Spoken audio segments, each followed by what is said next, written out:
Assalamualaikum warahmatullahi wabarakatuh. Salam sejahtera buat kita semua. Di video ini kita akan berbicara tentang penulisan artikel ilmiah yang direview dari beberapa artikel. Sebelum masuk ke pembicaraan, izinkan saya memperkenalkan diri. Nama saya Aliarsida dengan NIM SA21044. Jurnal ilmiah merupakan sarana yang efektif untuk mempublikasikan artikel ilmiah kepada kalangan yang lebih luas. Agar jurnal ilmiah dapat diterima kalangan internasional, maka aspirasi wawasan dan gaya lingkungan harus mengacu pada standar internasional. Struktur artikel ilmiah hasil penelitian terdiri atas 10 bagian utama, yaitu judul, baris kepemilikan, abstrak, kata kunci, pendahuluan, metode, hasil, pembahasan, simpulan, dan daftar pustaka. Berikut penjelasan bagian-bagiannya. Pertama, judul. Judul hendaknya ringkas dan informatif, dengan jumlah kata tidak lebih dari 14, baik dalam bahasa Indonesia maupun bahasa Inggris. Judul mengandung kata-kata kunci dari topik yang diteliti. Jenis huruf Palatino-Linotype 14 dengan jarak baris 1 spasi. 2. Baris kepemilikan. Baris kepemilikan terdiri atas 3 bagian, yaitu nama-nama penulis tanpa gelar, afiliasi penulis dan alamat korespondensi atau email. Afiliasi kelembagaan mahasiswa mengikuti tempat di mana yang bersangkutan belajar. Nama lembaga dicantumkan secara lengkap. Jika penulis lebih dari 1 orang, maka semua alamat dicantumkan dengan memberikan tanda superskrip huruf kecil mulai dari 1 pada belakang nama penulis secara berurutan. 3. Abstrak. Abstrak ditulis secara ringkas dan faktual, meliputi tujuan penelitian, metode penelitian, hasil, dan simpulan.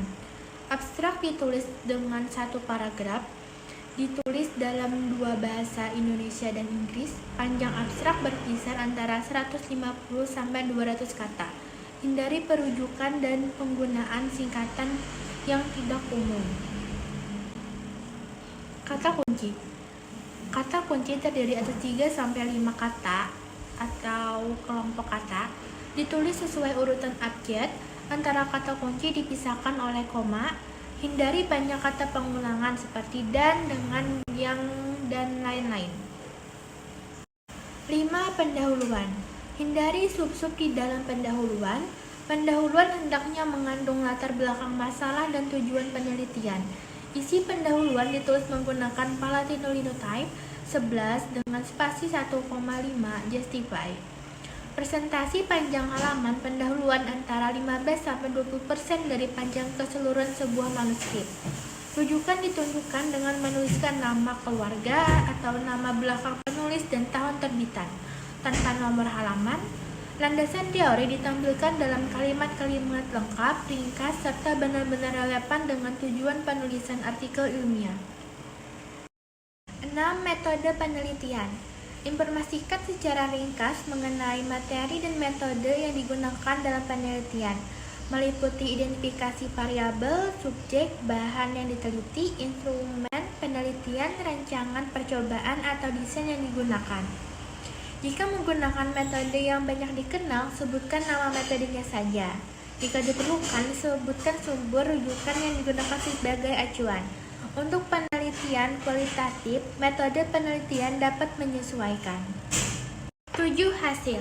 Hasil penelitian terdiri dari statistika deskriptif, hasil uji asumsi, dan hasil uji hipotesis, dan kemudian dianalisis secara kritis. Dipaparkan secara berurutan atau terpadu.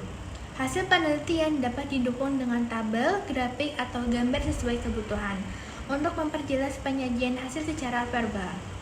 Judul tabel dan grafik atau keterangan gambar disusun dalam bentuk frase secara ringkas. Keterangan gambar atau grafik diletakkan di bawah gambar atau grafik tersebut, sedangkan judul tabel diletakkan di atasnya. Pada umumnya, penulisan hasil penelitian tidak menggunakan bahasa statistik seperti significantly, brain treatment, dan lain-lain. 8. Pembahasan. Penjelasan mengenai hasil penelitian dikaitkan dengan hasil-hasil penelitian sebelumnya, dianalisis secara kritis dan dikaitkan dengan literatur terkini yang relevan. Paparan bagian pembahasan berisi pemberian makna secara substansial terhadap hasil analisis dan perbandingan dengan temuan-temuan sebelumnya. Jangan mengulang menulis angka-angka statistik dalam pembahasan. Materi pembahasan terutama mengupas apakah hasil yang didapat sesuai dengan hipotesis atau tidak. Hindari kutipan langsung, sitasi hasil penelitian atau pendapat orang lain. Hendaknya disarikan dan dituliskan dalam kalimat sendiri. Kumpulkan penelitian sejenis dapat dirujuk secara berkelompok. 9. Simpulan. Simpulan hendaknya merupakan jawaban atas pertanyaan penelitian yang disajikan secara deskripsi. Ditulis sepanjang satu paragraf dalam bentuk esai, tidak di dalam bentuk numerical. Saran boleh dimasukkan di dalam simpulan berisi saran untuk penelitian lanjut dan praktik. Daftar pustaka. Ketentuan umum penulisan daftar pustaka. Rujukan yang dicantumkan dalam daftar pustaka hanyalah rujukan yang benar-benar dikutip dalam manuskrip. Daftar rujukan berasal dari sumber yang relevan. Daftar pustaka disusun secara alfabetis berdasarkan urutan abjad. Nama penulis dengan font Palatino Linope 11 spasi 1. Ketentuan nama penulis. Nama yang disampilkan adalah nama akhir penulis dibukti dengan singkatan nama awal. Penulisan judul rujukan diawali dengan huruf kapital hanya pada awal kalimat. Setiap penulisan nama, tahun, judul artikel, dan seterusnya diakhiri dengan titik. Sebelum dilanjutkan kata berikutnya, khusus penulisan volume, jurnal diberi tanda titik 2 tanpa jarak spasi. Contoh-contoh penulisan dapat dilihat pada penjelasan setiap jenis pustaka yang latar di daftar. Ketentuan penulisan rujukan berdasarkan jenis rujukan.